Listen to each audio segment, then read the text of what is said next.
Hello Ananya. Hi sir. আচ্ছা অনন্যা, তুমি data কেবল ছাড়া ফোনকে কম্পিউটারের সাথে কানেক্ট করে ফাইল ট্রান্সফার করতে পারবে? হ্যাঁ স্যার পারবো। কিভাবে? এর জন্য আমাদের প্লে স্টোর ওপেন করতে হবে, এরপর সার্চ করতে হবে ওয়াইফাই এফটিপি সার্ভার। এরপর এই অ্যাপ্লিকেশনটি ইনস্টল করে নিতে হবে। এরপর এই অ্যাপ্লিকেশনটি ওপেন করতে হবে। এরপর এখানে স্টার্ট বাটনে ক্লিক করতে হবে। এখানে আমাদের এই অপশনটিকে অ্যালাউ করতে হবে।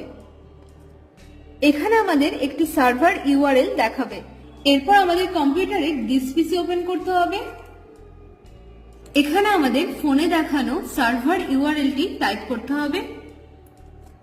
এরপর এন্টার প্রেস করতে হবে। তাহলে এখানে আমাদের ফোনের ফাইল ম্যানেজারটি ওপেন হয়ে যাবে। এখান থেকে আমরা যে কোনো ফাইল কম্পিউটারে কপি পেস্ট করতে পারবো।